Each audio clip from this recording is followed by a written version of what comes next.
밀라레빠의 신만송 제17장 제2부. 젊은이는 깊은 생각에 잠겼다. 어쩌면 내 죄업이 너무나 크고 무거워서 스승님께서 아직 자비를 베풀지 않는지도 모른다. 무엇이든 바쳐야 한다. 무엇이든 내려놓아야 한다. 그는 밀라레빠에게 다시 말씀드렸다. 존귀하신 스승님, 선생님 같은 분은 사람의 마음을 현혹시키는 재물과 장식품을 귀하게 여기지 않으시겠지요. 그래서 이제 제가 가장 아끼던 3가지 벗을 선생님께 바치고자 합니다. 앞으로는 무기를 지니지 않겠으며 생명을 해치는 일도 하지 않겠습니다. 부디 저를 가르침으로 받아주시고 관정과 축복을 베풀어 주소서. 그는 몸에 지니고 있던 무기 주머니를 풀어 밀라레빠 앞에 내려놓고 노래하였다. 오 지고하시고 자비로우신 스승이시여, 원수를 만나면 저는 결코 가만히 있지 않았습니다. 오른손으로는 화살통을 풀고 왼손으로는 활을 움켜쥐었으며 허리에 찬 날카로운 검으로 수많은 이들의 마음을 두렵게 만들었지요.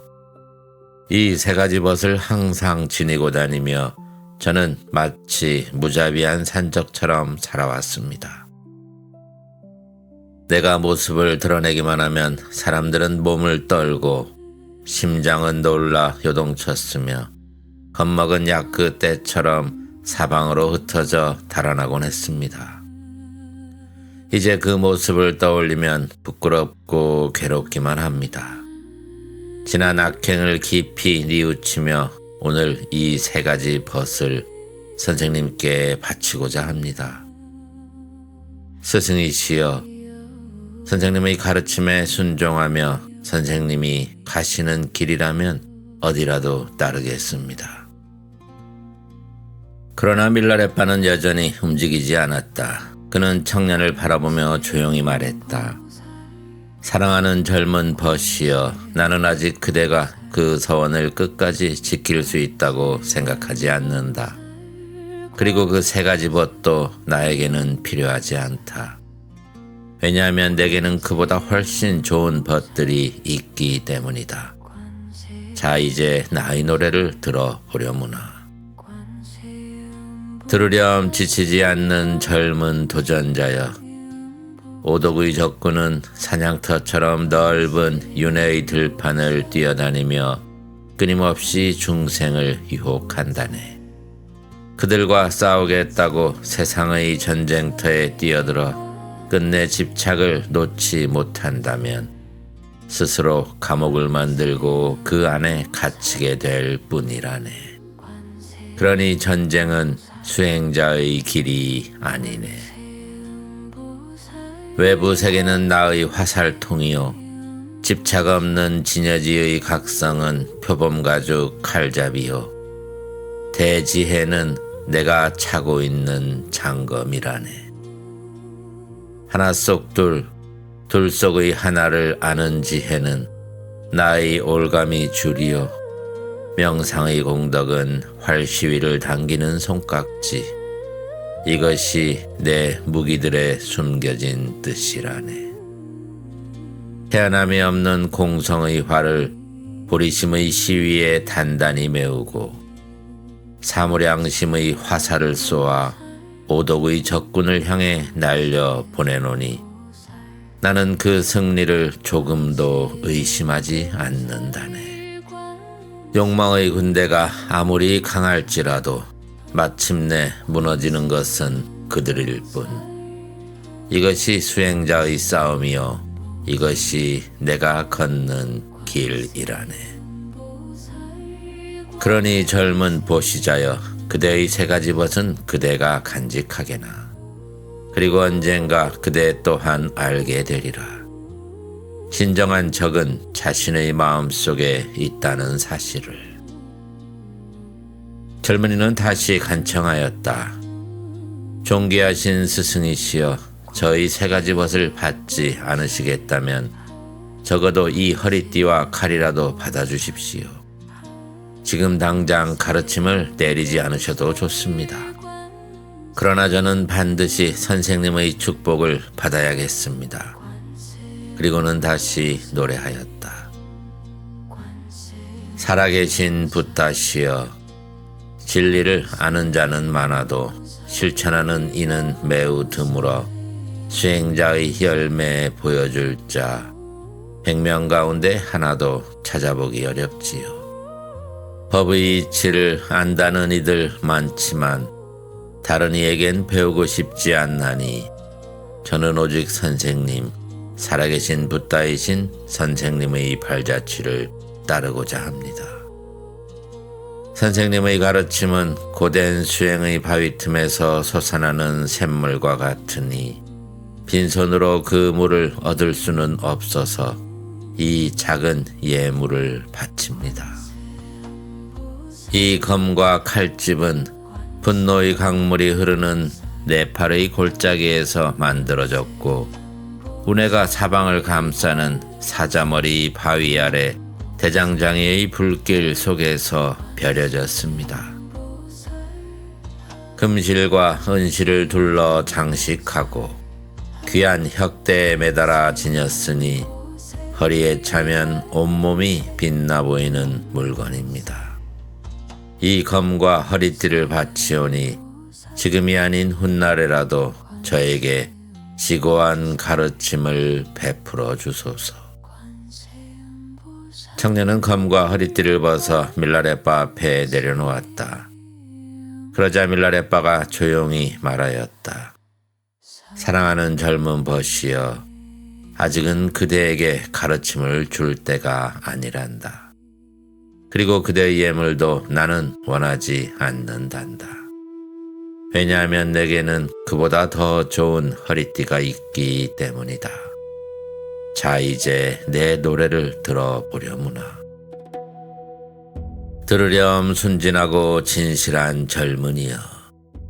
설산 지붕에선 우유와 감로의 강이 흐르나니 비록 그것이 금과 은, 보석으로 만들어지진 않았으나 아무 질그릇 안에 쏟아붓진 않는다네.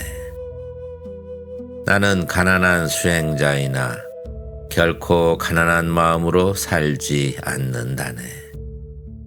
오랫동안 찾고 또 찾은 끝에 마침내 진리를 향한 열망으로 허리를 동여맸기 때문이라네. 내가 두른 허리띠에는 가식과 위선이 없고 오직 수행을 향한 맹세만이 새겨져 있네. 투명한 지혜는 수행자의 검이요, 수행의 깊이를 가늠하는 세 가지 확신은 나의 칼잡이라네. 진리를 향한 신심과 정진은 금실과 은실로 나의 허리띠를 장식하고 법의 아름다움은 세속의 영광을 초월하여 빛난다네. 지난날에도 나는 가르침 베풀며 재물과 돈을 바라지 않았고 앞으로도 그 마음 변치 않으리.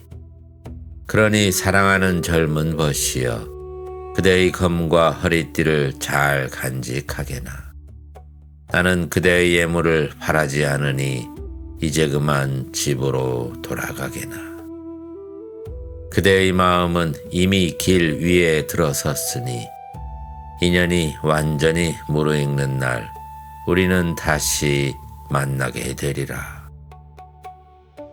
청년은 다시 밀라레빠에게 말하였다. 존경하는 스승이시여, 스승님은 부와 재물을 조금도 원치 않으시는군요. 하지만 조용히 거처하실 사원은 필요하실 테니 이것만은 거절하지 마십시오. 그는 노래를 부르기 시작했다. 참다운 수행자시여, 고행자시여, 선생님은 세상 일에 초연하여 고향 땅을 버리고 떠나셨지요.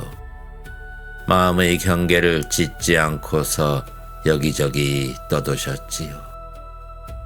선생님에겐 여기나 저기나 다르지 않겠지만 영원히 안주할 집은 영감을 불러일으키지요. 언덕 위 수려한 장소에 사원을 지으면 어떨까요? 웅장한 기둥을 우뚝 세웁시다. 기둥 위로 해와 달이 걸려 아름답게 빛나겠지요. 사원의 대청에는 오색 만달라를 수놓읍시다. 경내엔 화초를 가득 심고 사방 둘레엔 참호를 파고 처마 석가래와 도리는 향나무로 장식하고 8층 탑을 앞들에 높이 쌓으면 얼마나 아름다울까요? 진심으로 예배드릴 사당도 짓고요. 제발 바라오니 이런 사원에 머물도록 하세요. 편안하고 안락하게 사시도록 하세요. 그러나 밀라레빠는 이 제의조차 기뻐하지 않았다. 그는 젊은이에게 말하였다. 나는 어떤 사원에도 머물고 싶지 않다. 사원을 내 집으로 삼지는 않을 것이다. 사람들을 기쁘게 하는 법을 나는 잘 모른다. 자, 이제 노래를 들어보아라. 그대의 갈피를 못 잡는 젊은이야, 알지 못하겠느냐? 이 세상은 덧없으며 실제하지 않는다는 것을. 죽음의 대왕 앞에 나아가면 부와 재물도 소용없고 무사히 칼날도 소용없나니 춤추며 뽐낼 곳도 없이 이 몸은 흙먼지일 뿐이라네. 나는 이런 일 예견하고 엄격한 고행으로 은둔수도하였네. 내가 거주하는 사원은 불생불멸의 큰 마음이네. 부동의 초석 위에 실체의 기둥을 세웠나니 생기행과 원만행은 해와 달처럼 빛나네. 처마 끝 도리 장식은 생명의 에너지, 그리고 내부열 명상의 넓은 바닥 위에 판야바라밀의 장엄한 만달라를 수놓았네. 광대한 마음의 정원에는 지복, 깨달음, 무념의 삼색화가 만발하고 10가지 공덕의 공든탑은 우뚝 솟았는데 공성의 깊고 깊은 참호는 그 둘레를 에워쌌네.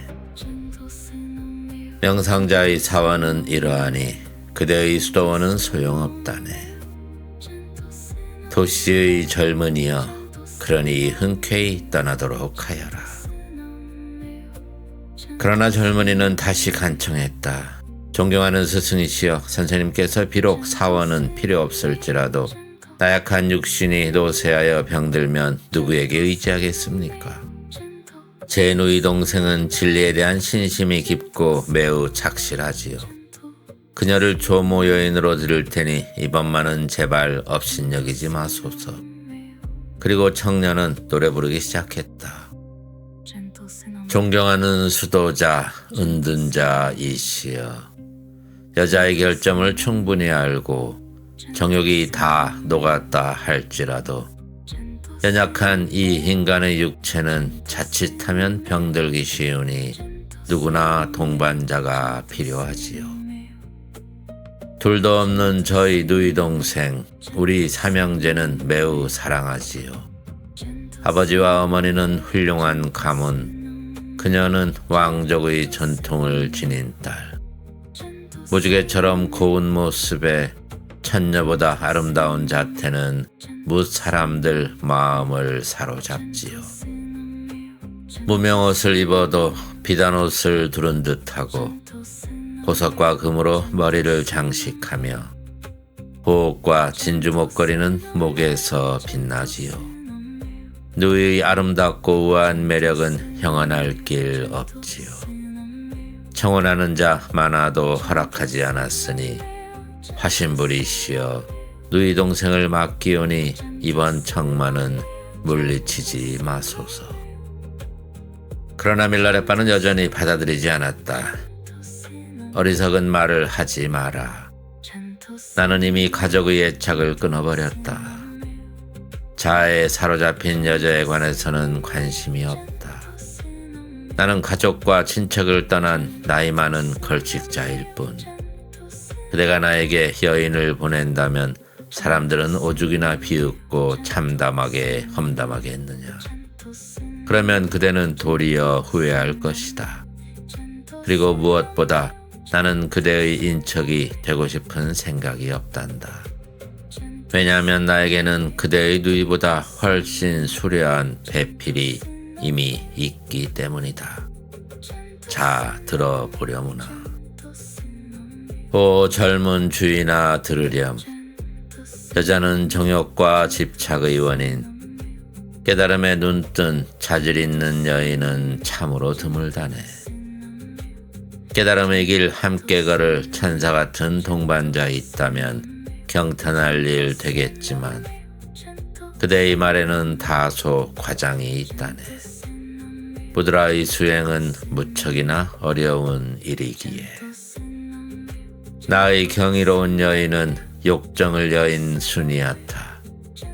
아름다운 얼굴에는 자비심 넘쳐 흐르고 가없는 사랑의 미소를 머금은 채 붉은 옷과 흰 옷을 화려하게 입었네. 하나 속 둘의 원흉함이 그녀의 비단 목도리, 분별을 넘어선 행동은 그녀의 허리띠요, 네 가지 지복은 그녀의 장신구요, 만유에 편재하는 일미는 그녀의 목걸이라네. 그녀는 이처럼 매혹적인 지혜의 여인이니 고귀한 진리의 깨달음이 그녀의 모태라. 이 여인이 바로 나의 동반자요 수행의 짝. 윤회 세계를 헤매는 세속 애욕의 여인에겐 관심 없나니 젊은 보시자여 이제 떠날 때가 되지 않았는가. 빌라레빠가 청을 거절하자 젊은이는 다시 말했다. 깨달은 사람의 마음에는 비록 수치심이나 망신거리가 없겠지만 사람들의 구설수에는 오르지 않아야겠지요. 신실한 마음으로 이 바지 한 벌을 바치오니 제발 이번만은 거절하지 마소서. 그는 노래로 다시 청하였다. 딴뜨라의 길을 걷는 아무것도 숨기지 않는 수행자시여, 벌거벗고 동굴 속에 사시니 당신의 보석 같은 음경이 그대로 드러나는군요. 수행자에겐 부끄러움이나 망신이 있을 리 없겠지만 세상 사람들은 꼴사납다며 수치로 여기겠지요. 위대한 완성자 붓다께서도 세상의 관습을 그대로 따랐습니다. 이 바지는 훌륭한 바지. 어머니와 누이 동생의 손모로 실을 뽑아 아내가 솜씨내어 피륙으로 짜고 이웃집 처녀가 곱게 물감을 들여 친절한 아저씨가 재단하여 지었지요. 저희들은 이런 옷으로 수치를 가리지요. 수행자시여 이 바지를 드리오니 제발 소용없다며 거절하지 마시길. 밀라레빠는 이에 응답하였다. 사랑하는 젊은이야, 그대는 부끄러움에 관해서 아무것도 알지 못하는구나. 나의 성기는 거기 자연스럽게 달려있단다. 이상할 게 아무것도 없지. 그대는 왜 거기에 관심을 두는가? 우리는 어머니의 뱃속에서 벌거숭이로 태어났다가 죽음이 닥치면 아무것도 걸치지 않고 돌아가지.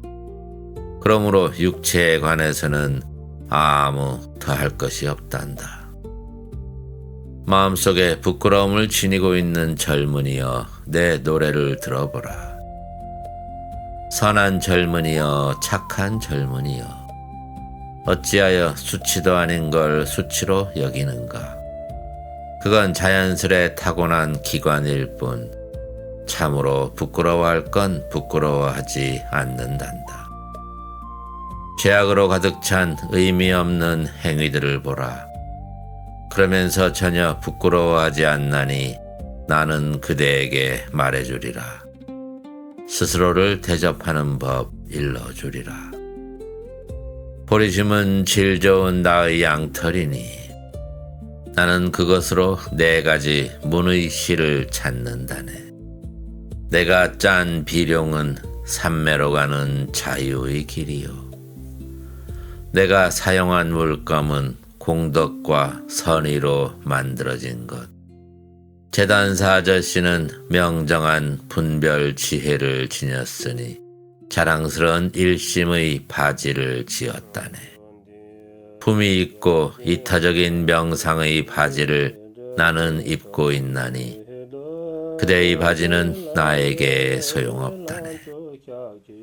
자랑하는 보시자여, 이제는 그만 집으로 돌아가려무나.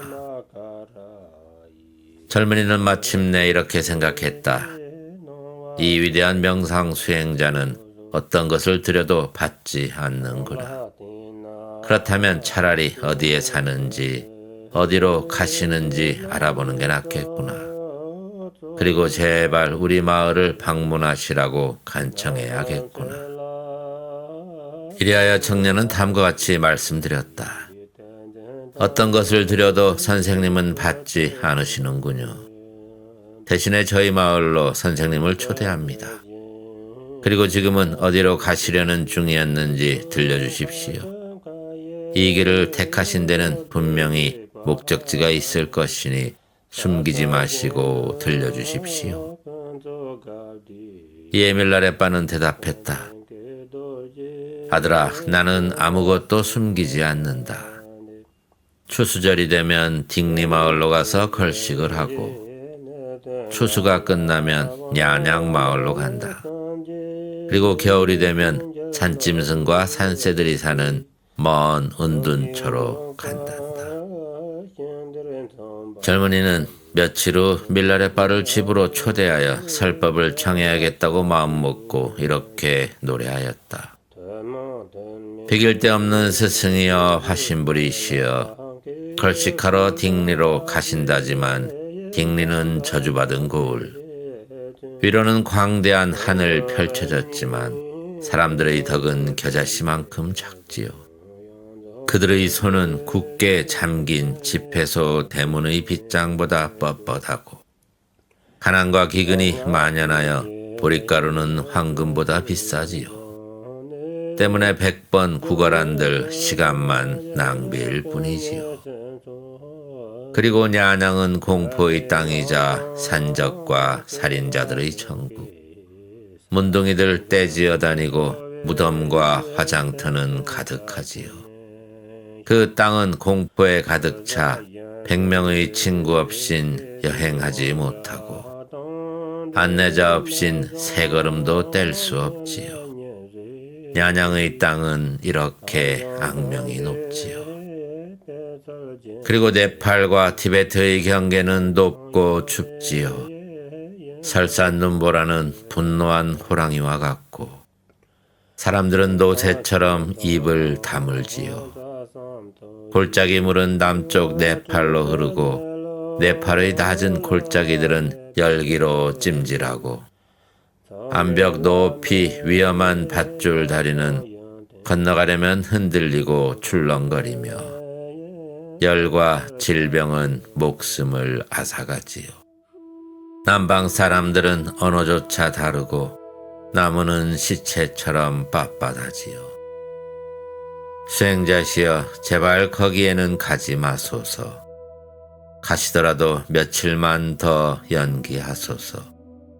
모든 예물 거절하여도 이 간청만은 부디 허락하시어 이번 주 동안이라도 저희 마을을 방문하소서. 밀라레빠는 청년의 간절한 청에 단호하게 대답했다. 거만한 보시자들이 사는 곳에는 가고 싶지 않아서 나는 그대의 마을에 대해서 관심이 없다. 냐냥과 딩리에 관해서는 그대보다 내가 더 잘 알고 있으니 나의 노래를 들어보려무나. 욕심 많은 거만한 젊은이여, 진심으로 나의 노래 들으려무나. 공덕을 쌓은 지순한 사람은 만나기 어렵고 덕이 있는 사람들이 사는 마을은 찾기 어렵나니 그만큼 시대가 변했기 때문이라네. 나는 내가 하고 싶은 대로 생각하고 말하는 욕이, 그러나 악의에 찬 헛소문을 퍼뜨리진 않는다네. 딩리의 보릿가루는 매우 비쌀지언정 수행자가 구하기는 어렵지 않네. 하나 수행자는 5 감로수 맛을 즐기나니 세상의 음식은 탐하지 않는다네. 세속을 떠난 수행자 나 미라는 분별 없는 삼매 음식 즐겨하여 세속의 진수성찬 바라지 않네. 때문에 굶주려도 기뻐하며 평안하도다. 갈 길이 위태롭고 험난하여도 대자 대비하신 그분께 의지하면 인도가 되나니 3번은 안전한 은신처요 3개의 여신들은 안내자요 깨달음의 마음은 동반자며 8정도의 감시 병사는 보호자라네. 가진 것 없으니 원수가 없어 도둑을 만나도 편안하고 즐겁네. 야낭은 세상의 평 좋지 않지만 사람들은 솔직하고 꾸밈이 없네. 주민들은 옛날처럼 순박하고 거리낌 없어 걱정 없이 빈둥대며 먹고 마시고 노네. 하지만 자연 풍광은 고스란히 남아있어 그곳의 숲과 산림은 울창하도다. 나는 세상 재물에 관심이 없어 음식과 술에 애착 않고 스스로 만족하여 빈둥거리며 즐기는 것에는 관심이 없다네. 하여 거기에서 명상할 때면 삶이 한층 깊어진다네. 이것이 내가 냐냥으로 가는 이유. 내부열 다스리는 뚠모를 통달하여 추위도 더위도 두렵지 않나니 눈이 쏟아져도 즐겁고 편안하다네. 오늘의 여정을 연기할 이유 어디에 있는가. 하여 그대의 마을에는 가고 싶지 않나니 거만하고 콧대 높은 보시자들은 내 취향에는 맞지 않는다네. 어찌하여 모르는 이들의 비위를 맞추려 그곳으로 간단 말인가. 자랑하는 젊은이여, 늦어지고 있으니 어서 말을 타렴. 이제는 떠나야 할 시간. 부디 건강하고 오래오래 살려무나.